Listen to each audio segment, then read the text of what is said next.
Chair. Thanks, Larry, for the invite. Talking about Patty McGinty earlier, Patty, going back many years ago, was my mentor. Great individual to work for, and I obviously strive to partner as Patty did. Back in Montana, when I was the manager of training, is when I first got introduced to Patty McGinty. So great lady, and her legacy lives on. I'll probably do something very similar to Steve. I'll take some questions. I got some key items I want to kind of give you guys an update on, and we'll certainly.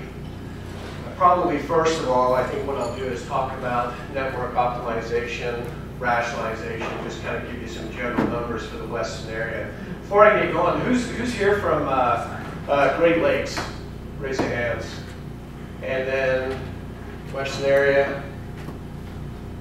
Okay, great. Just kind of give you an idea.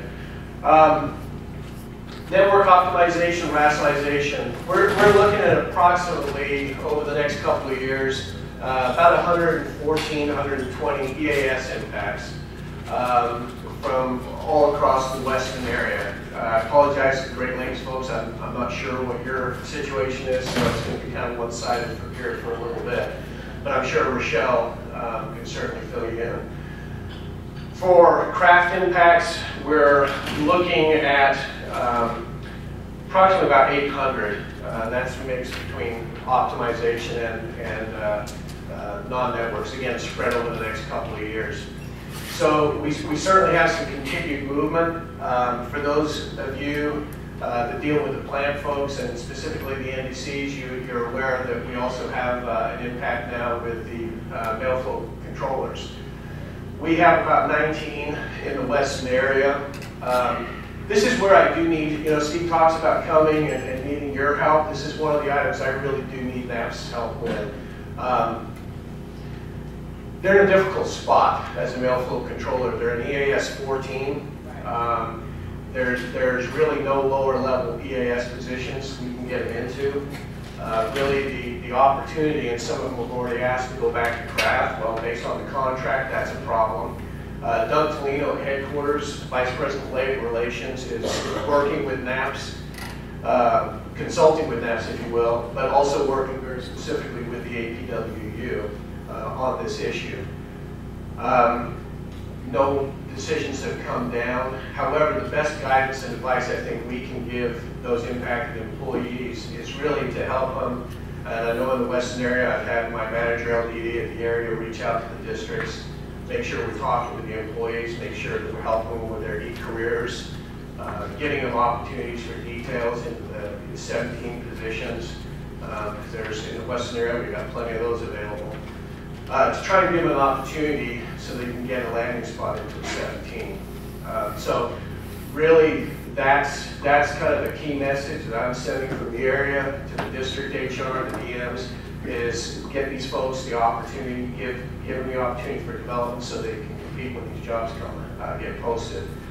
So that you guys can help us with. I partnered very well with Craig and Larry and the rest of the vice presidents that worked within the Western area when we had our redesign here, and fortunately we were able to place every EAS within the Western area. So I would hope that we'd be able to do the same with the mail flow controllers. Craig, you had something?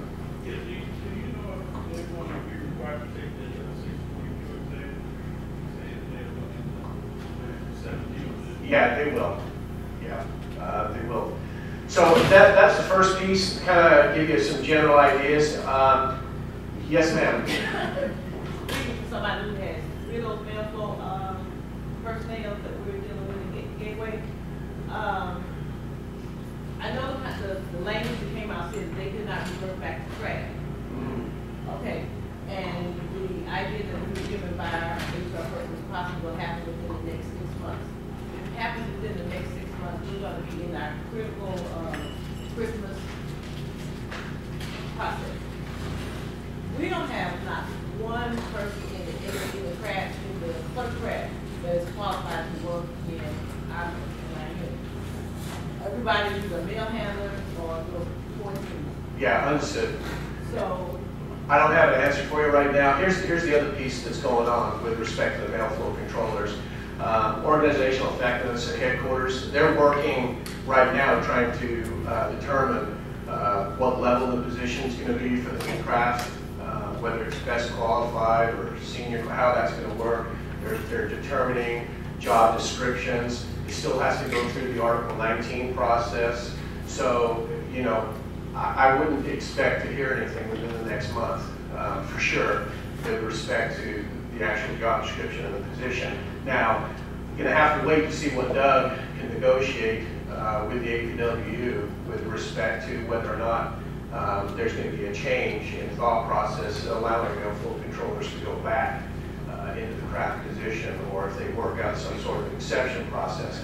I don't know if that will happen. I'm going based on the premise that I was told previously that no, they couldn't. Yeah. So I'm working on the premise that, hey, let's try to take care of these folks, get them the opportunity to detail in the supervisory positions, help them with their career, so they can at least have an opportunity to be somewhat competitive.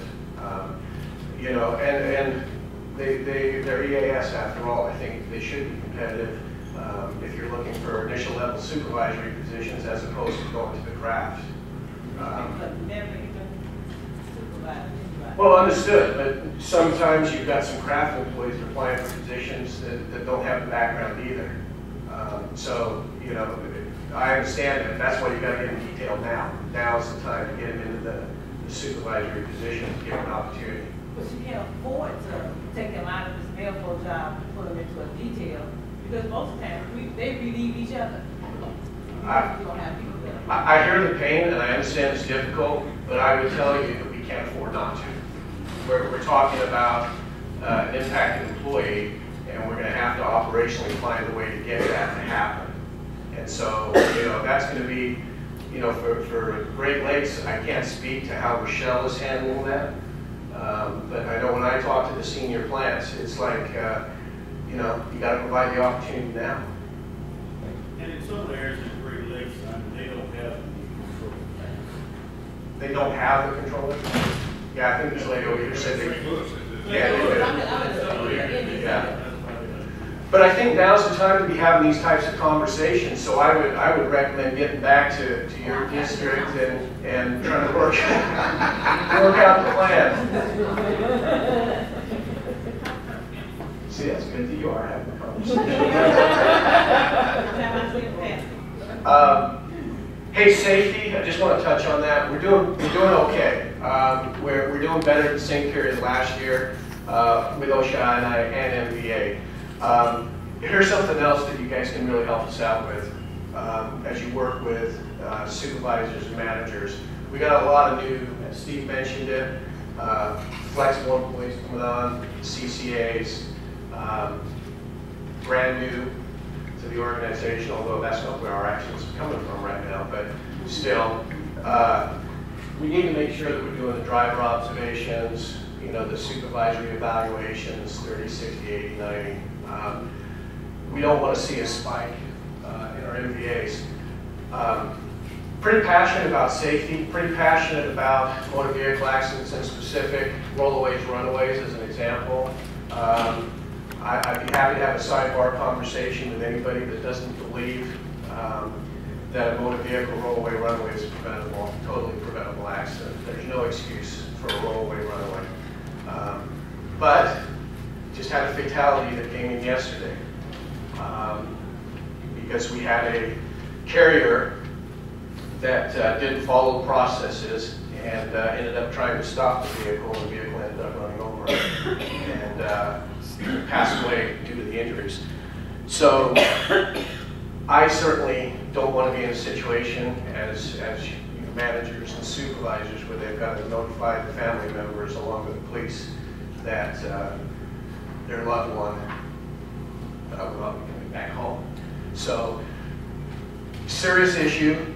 We talk about safety a lot.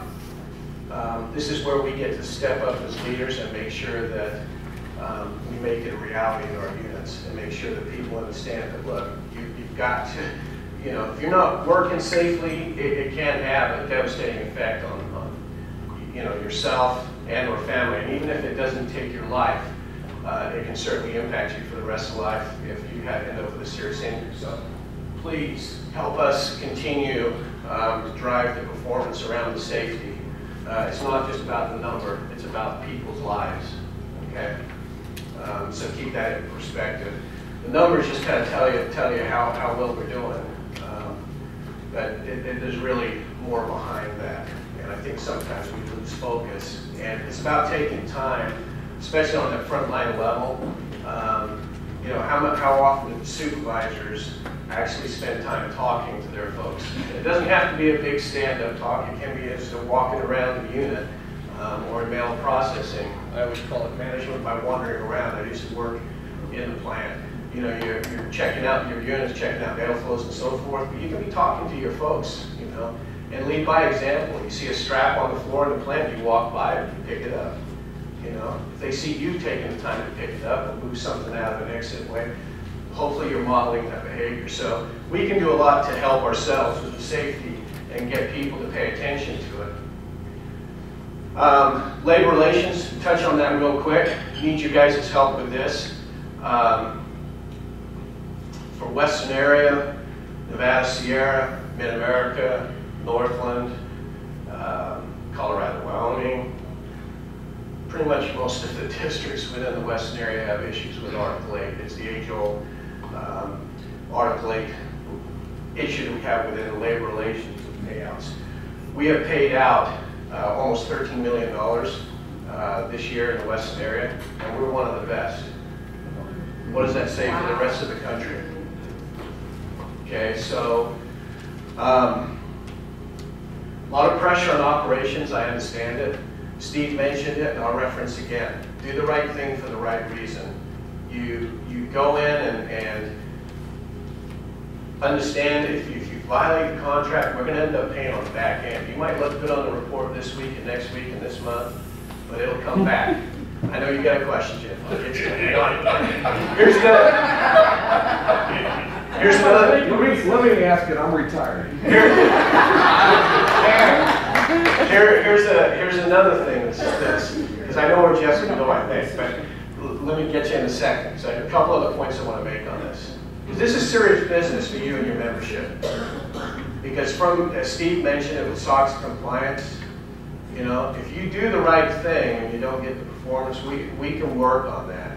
But if you continually, or if you have a group of individuals, we remove folks for making a conscious decision.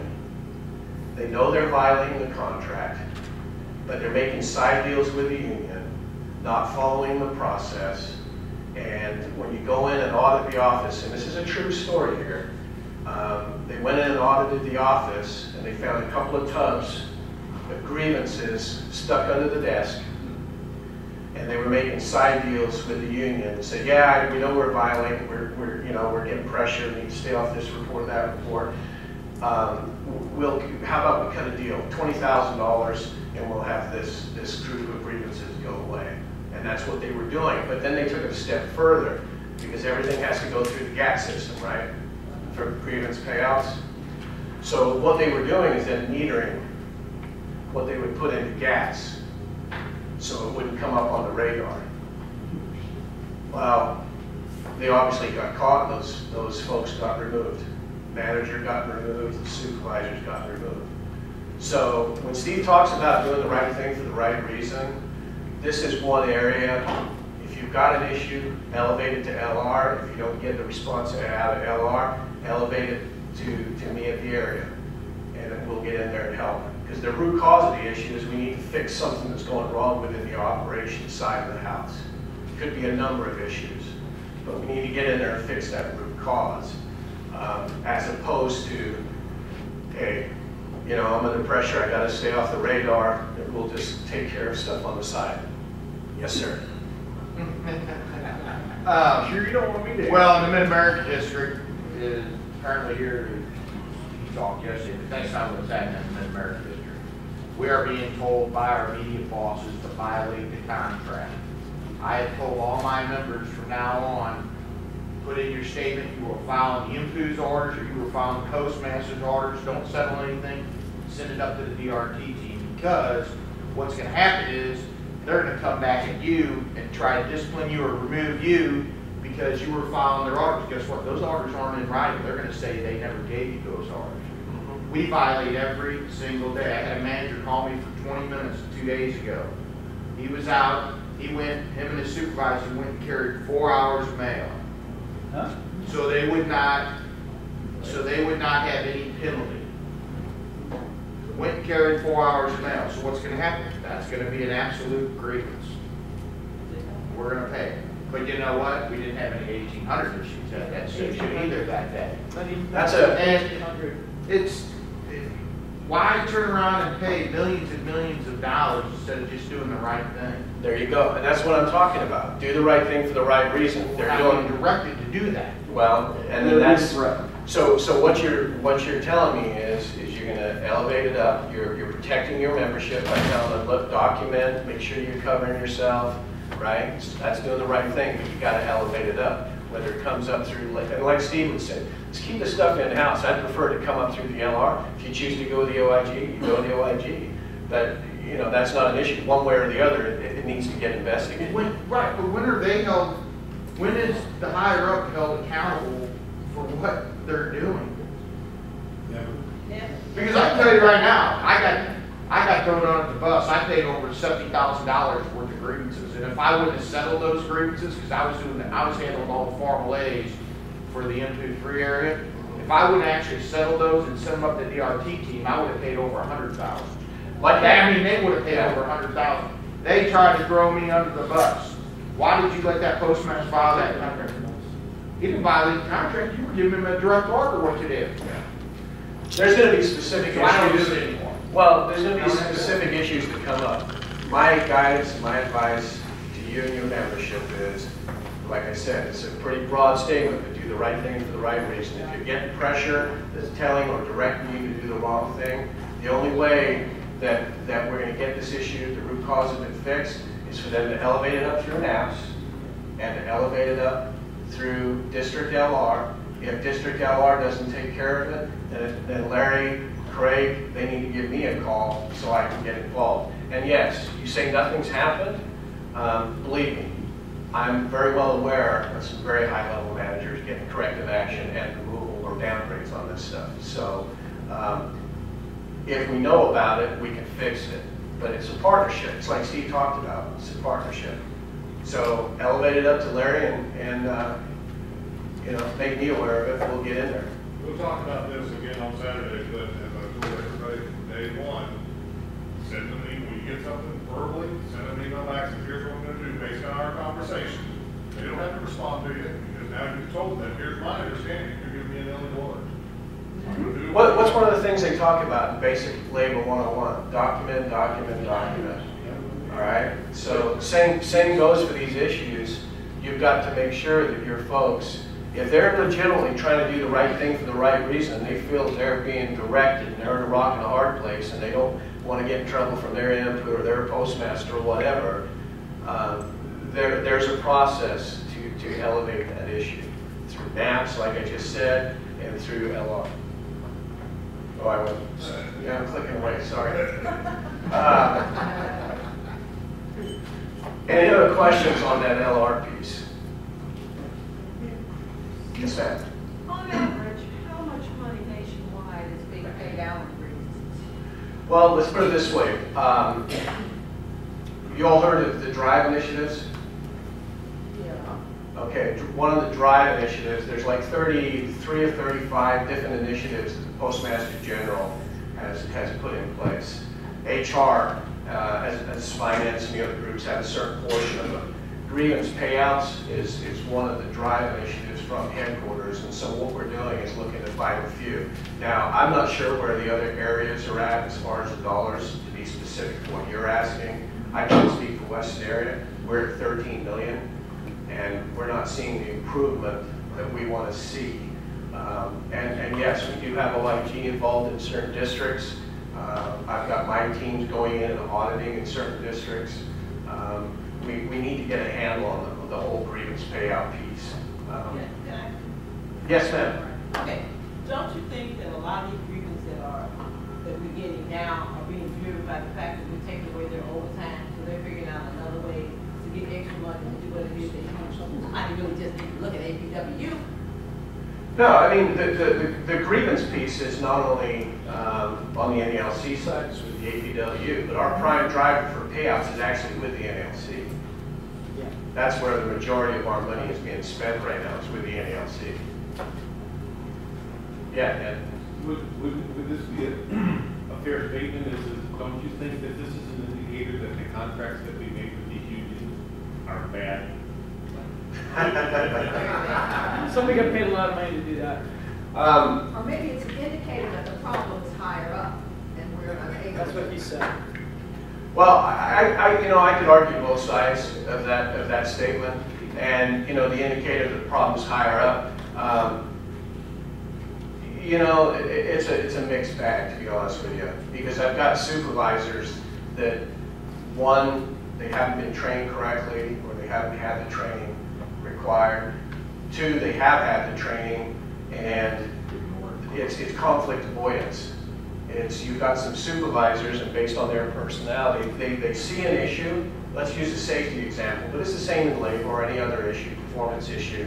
They see a problem, and it's like, I know if I go over and talk to that individual, I'm going to get a whole bunch of grief, and they're going to be getting in my face. And you know what? I'm not having a great day as it is. I don't even want to deal with it. I'm just going to walk by it. And we have a lot of that happening. And it's just we haven't trained our supervisors in some cases how to deal with that, or because of their personality, they just have that natural avoidance piece.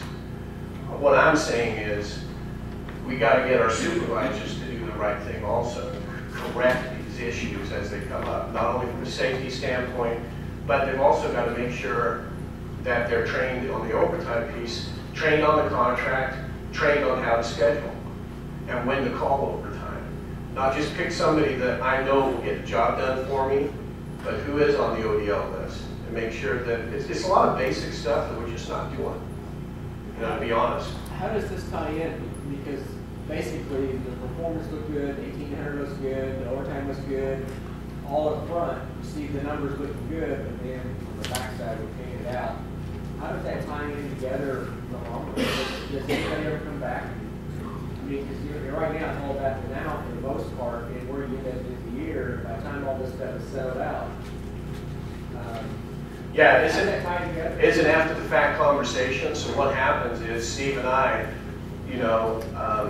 Steve from the cost side of the house and the finance side of the house, we partner very well with respect to complement issues.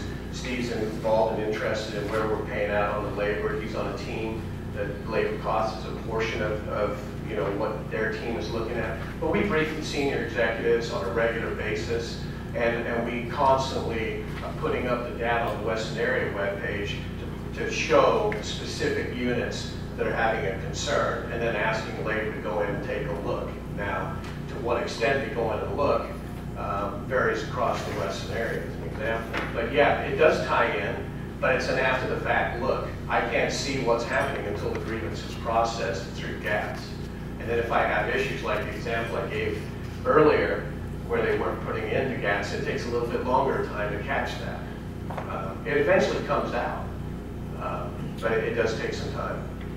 But we have to continue to do the analysis piece. Yes, ma'am. Don't you think that some of our, especially with the supervisor in the front line, and while there's a number of us here who are very experienced mentoring our folks and everything, that we just don't provide them enough training. I mean, real genuine hands-on training where they're not to the wall every minute of their day on the communication piece, because that issue about supervisors in conflict is very valid. Because I don't know a working floor that a supervisor is going to have conflict with a number of individuals that are on the working floor when they're talking to them about performance issues, et cetera, et cetera. Our company doesn't support or provide, quite frankly, regular touching base with our supervisors, giving them tools for their toolkit on these communication pieces. Okay, so don't throw anything at me when I answer this, all right? You can't afford it. Yeah, got to keep our safety action rate down. No, here's the thing. I agree with it. How many of you have been supervisors or been on the floor?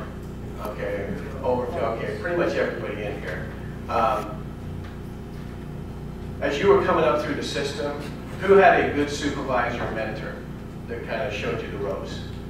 Okay. Raise a hand. Thank you.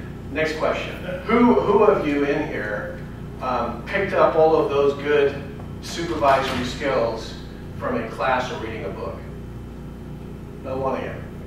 Where did you get that skill set from? It was from that mentor, correct? That's how I learned it. Trial training.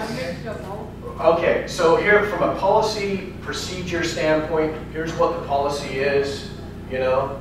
That you can get from the textbook experience.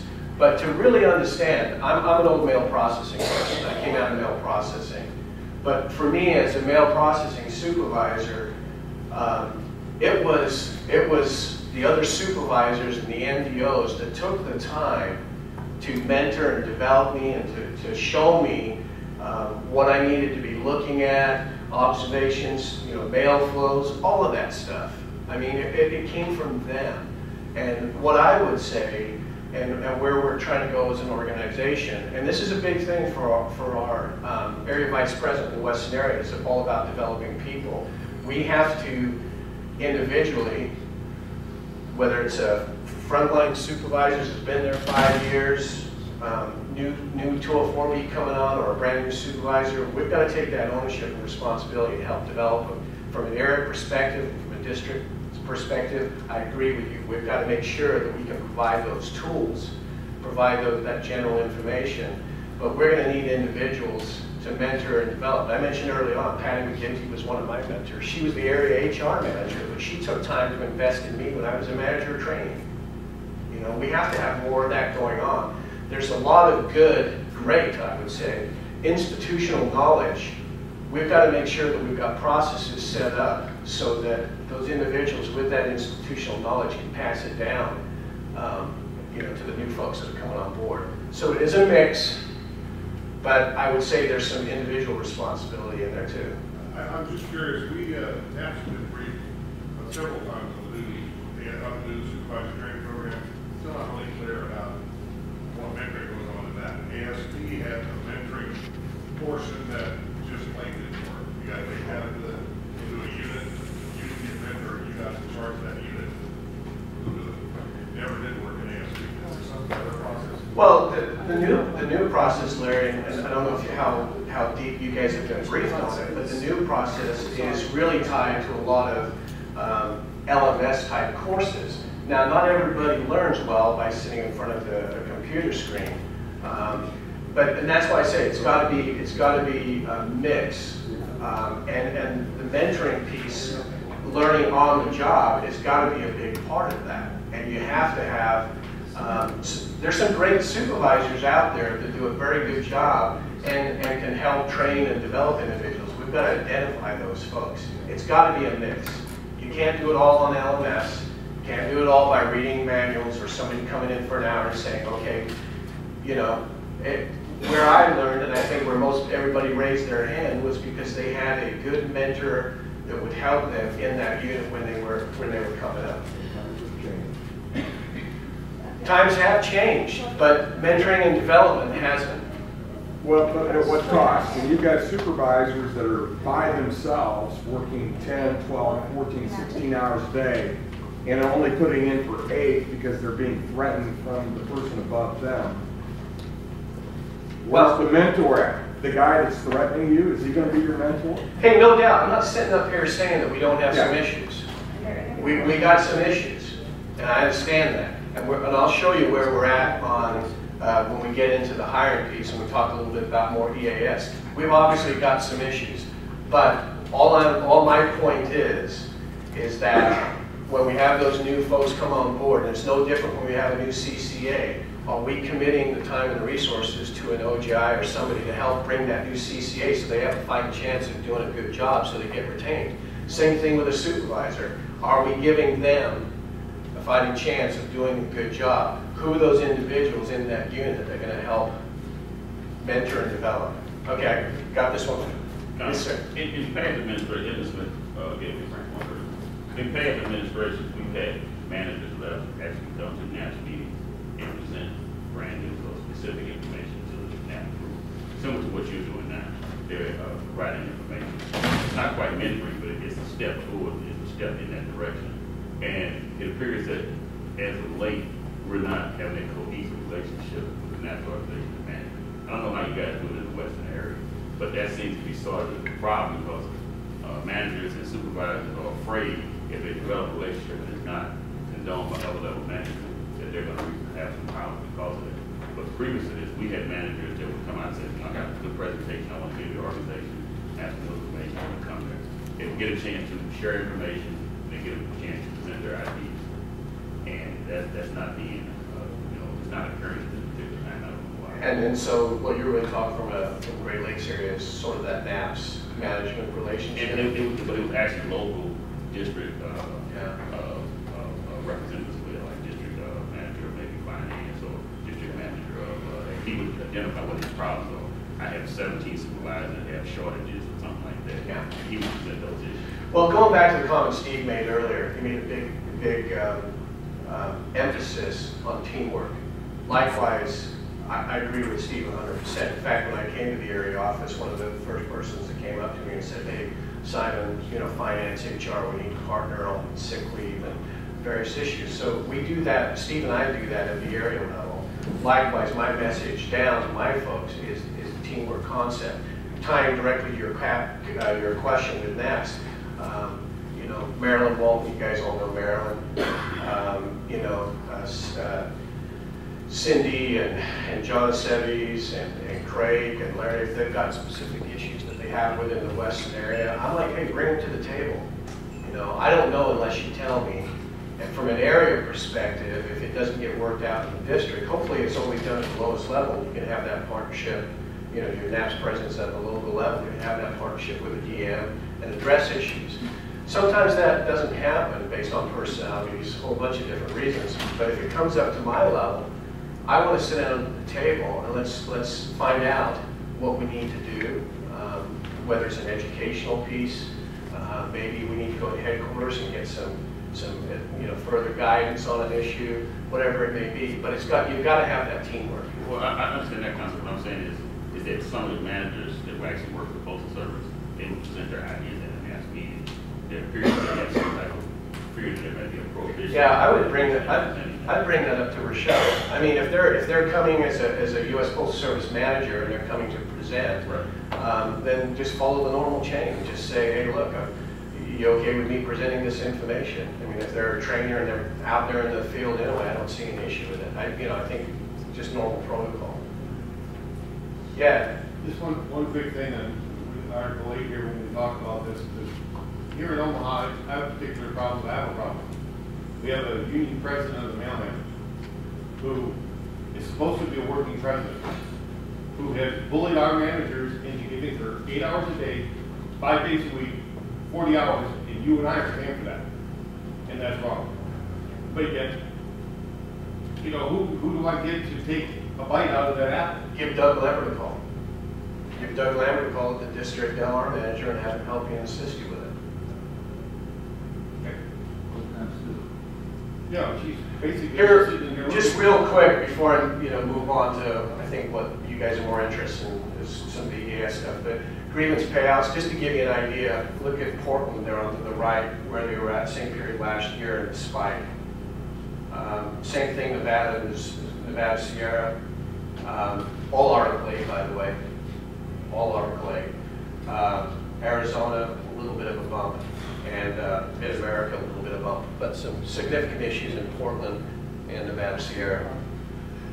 Shifting gears a little bit, there's something new that's coming out in the Western area, and I want to make sure you're aware of it. I don't know how many of you read the Western Word. This last week, Drew came out with this message, and it's talking about where does your office rank. One of the things that Steve's group in finance does an excellent job on, in my opinion, is providing the data, getting the data out so you can take a look at how the district is performing.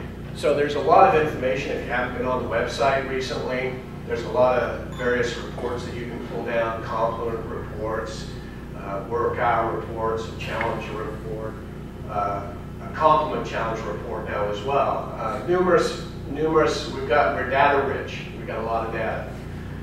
When we talk about this next subject, the enabling process, it's all about continuous improvement. So for those in the Western area, if you start to hear, we're actually putting together some data-rich information by performance indicators so that a unit can go in, say for example, you know how they rank, headquarters ranks all the areas where you're at, okay, and then they break it down into where the districts are at within the Western area, and then districts get broken down into the units, the offices, and so forth. Same concept here is what we're doing. But the idea is, for the enabling piece, is we want to take a look at our bottom offices, if you will.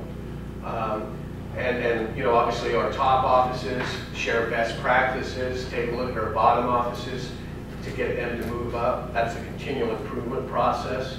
So there'll be a ranking system. So an example is like, hey, if I go in for a detail, I know exactly where the performance is of that unit after 90 days.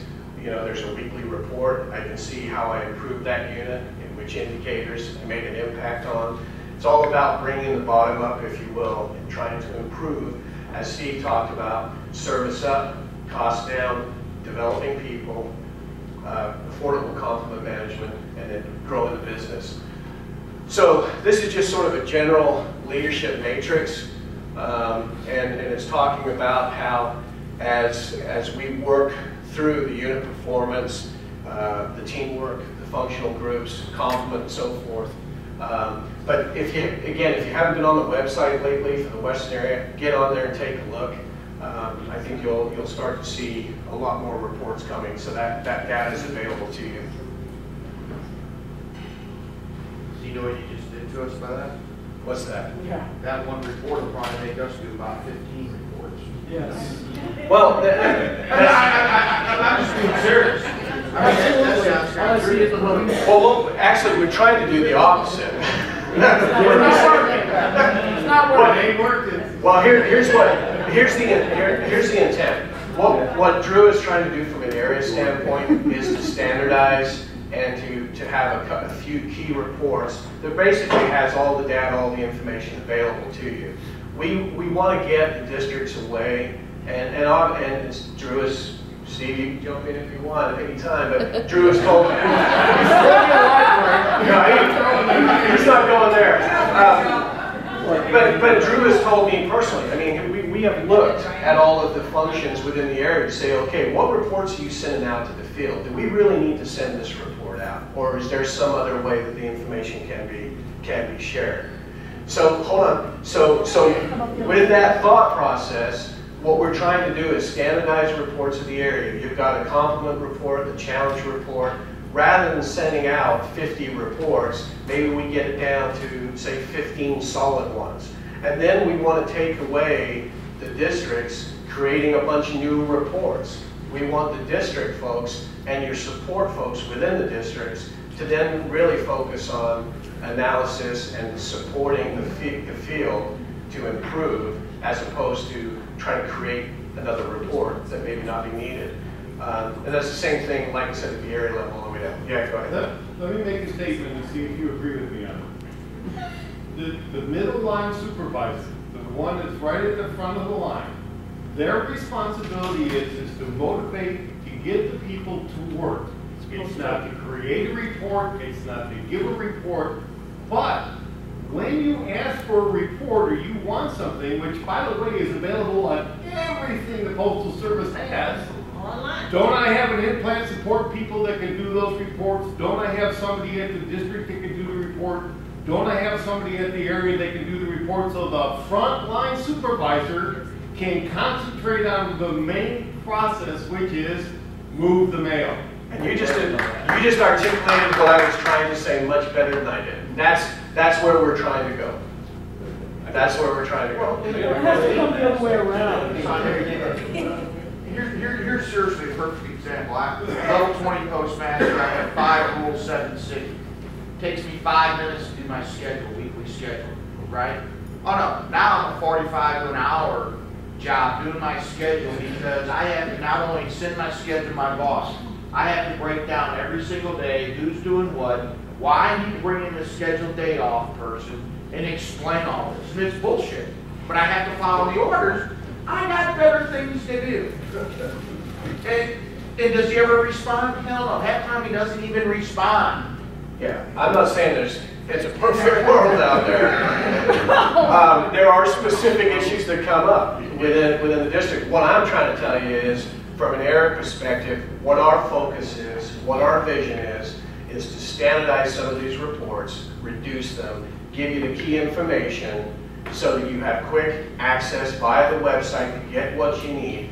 More importantly, for a frontline supervisor, and I know this wasn't available back when I was a frontline supervisor, I was doing exactly what you were talking about, Ed. My mission each and every day was to come in, I'd look around, see how much mail volume Tier 2 left me, and go, oh crap, how am I going to get this all done? And then it was like, okay, do I got the resources, who called in sick? And then I'd work with the other supervisor or two that were there, say, okay, let's get a plan together, how are we going to focus this? And tell the employees, okay, here's what we got today, folks, and this is what we need help on, and your focus was on moving the mail. And when I first came on as a frontline supervisor, I wasn't worried about, okay, what was my service score for that day, or it's changed a lot since back then. The expectation now is that our frontline supervisors should have an understanding where their performance is. They should understand what their sick leave is. They should have an idea where their grievances are. You know, I mean, that's kind of where we've got to go. So we want those reports to be readily available to those folks. But the observation needs to come from the office out.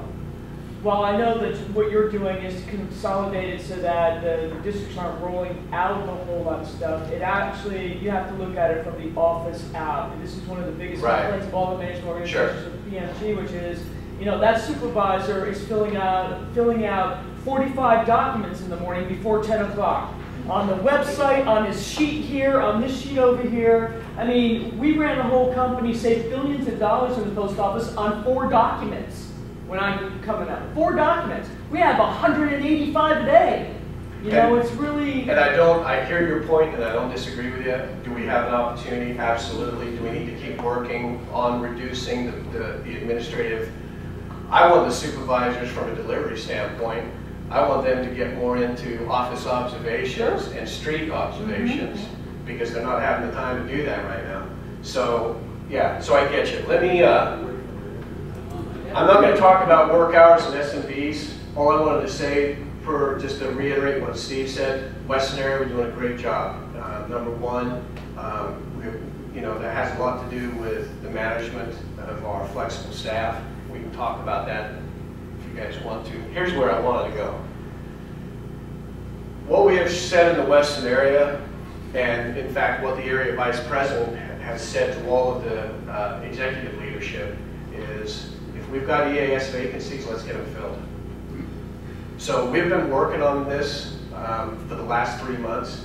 Now, the numbers are a little bit skewed, because I know Rick was here yesterday, and I think he said he only had a couple of vacancies. In those numbers are still some jobs that need to be delimited, taken out of the system for optimization and so forth. But actually, Central Plains is doing really well as far as getting their EAS positions posted. So, and that's thanks to Gina and Cindy back there who work on that stuff as well. But the other districts, across the board, Salt Lake is doing pretty good. But as you can see, that we still have some work. What happens is you just like in the craft, you create a bid churn. Same thing happens on the EAS side. You fill a position, higher level, and you got to come back and fill it. So it's a continual process. But what we're doing is we're setting up approximately 100 EAS jobs a week to get approved for posting. We're going to continue to do that. The AVP's expectation is 5% or less vacancy rate for EAS positions within the Western area. So if they're authorized and earned, we want to get them posted and filled. Yes? My understanding, in the gateway in St. Louis, they turned some PSEs to PTFs. No, without headquarters approval, you won't. No. We don't have a PTS period. You have turned any PSEs to careers. Careers?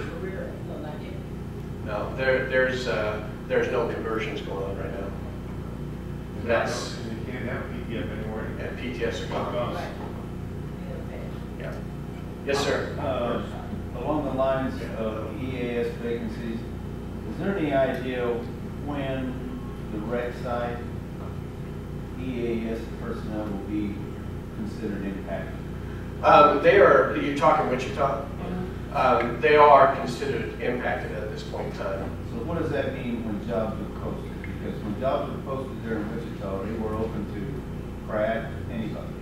Yeah, what we have talked to Central Plains about and talked to, I believe it's Dennis is the rec manager.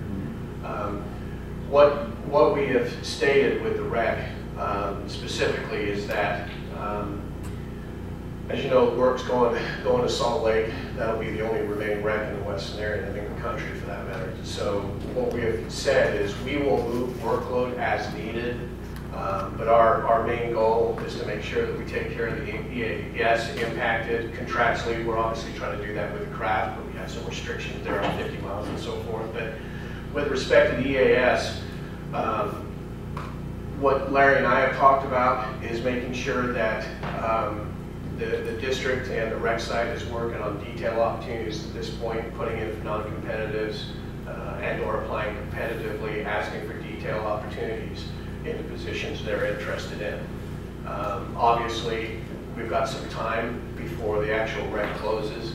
It's not imminent. It's not going to happen in the June move. It's not happening in September. So there is some time to provide those folks opportunities. But technically, they are impacted. All of those positions for EAS have been delimited out of the system. So there are no longer any authorized positions. So if the plant or customer service chooses craft employees to become EAS rather than picking a previously detailed impacted employee. Then Larry might want to check that out. Oh, That's actually going to be That's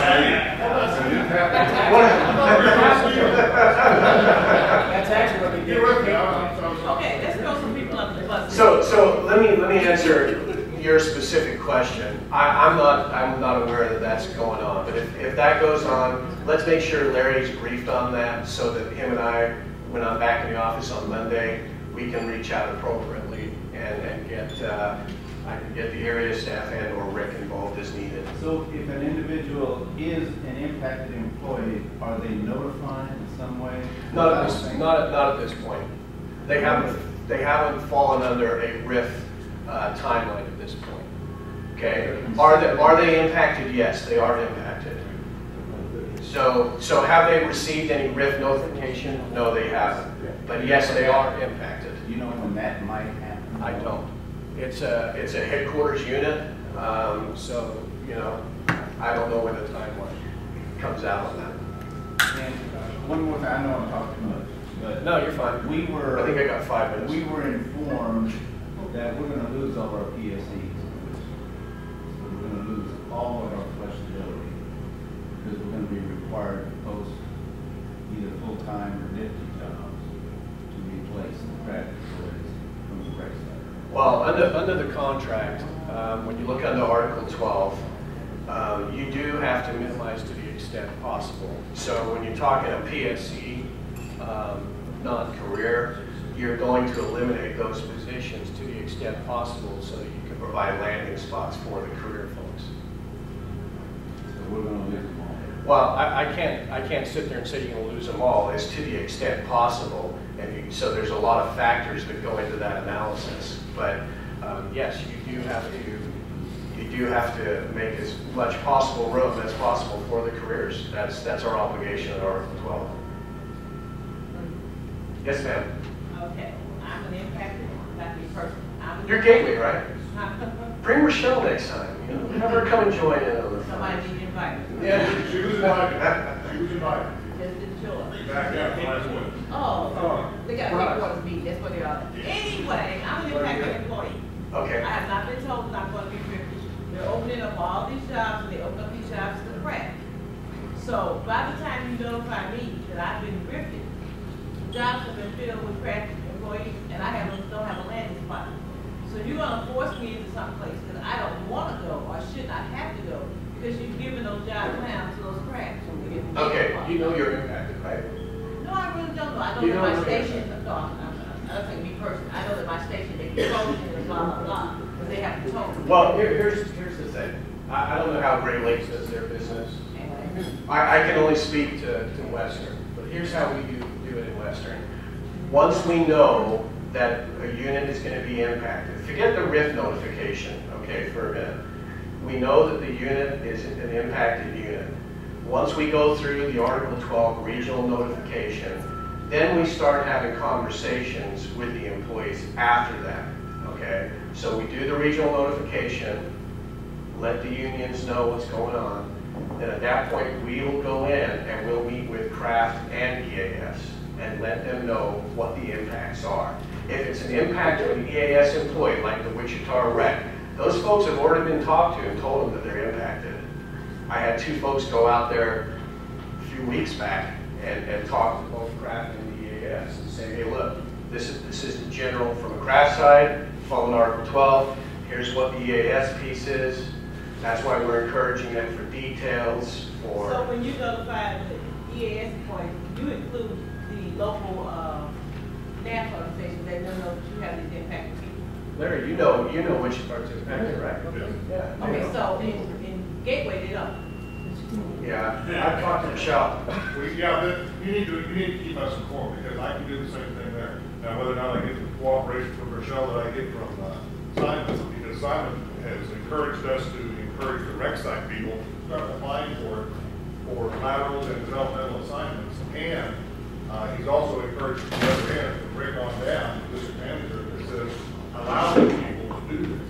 So we're going from both directions, and he's helping us. If Michelle has not been doing that, let me know. We'll talk to Michelle.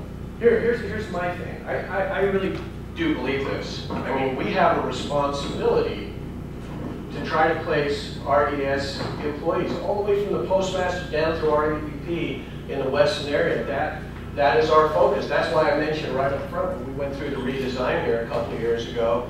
We worked very hard with NAPs. In fact, regular telecons on who the impacted employees, where they were at. Hey, get in there, see if you can encourage them to move. Individuals are going to make their individual choices based on their family circumstances, so on and so forth.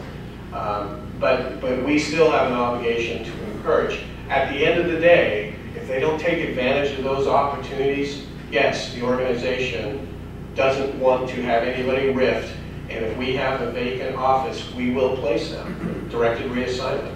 So that's why right now for the Wichita folks that I'm talking about, it behooves them to be proactive with their destiny on where they would really rather go, and then it's our responsibility to provide them the opportunity. Can I just give you a feedback on the message that's being sent to them? For example, there's 3 supervisor positions open in the plant, and you have 3 of the supervisors from the rec put in for those, and except 2 of them on the lateral, and they take the 3rd job and basically telling the 3rd supervisor no, and oh, by the way, you're going to go competitive that. The answer is that, uh-oh, I got the 2 supervisors I want, there's somebody in the quick trap that I want to promote. That's the message. That's what's going to happen. And that's where Rick has to get engaged, Larry gets engaged, I get engaged to make sure that we're doing the right thing for our employees. That's really the bottom line answer. And I understand. I just want you to know that there is a view that we see. You know, that the subliminal message is sent. We get it, you know. Well, you heard it out of my mouth, right? You heard what my expectation is. So if that's not happening, work through Larry and Craig and get back up to me. I want to make sure that we get these folks placed. There's no reason to bring them impacted out of the organization. We've got plenty of jobs available. We really do. Larry, I'm going to... Okay. Appreciate your time. Thank you very much.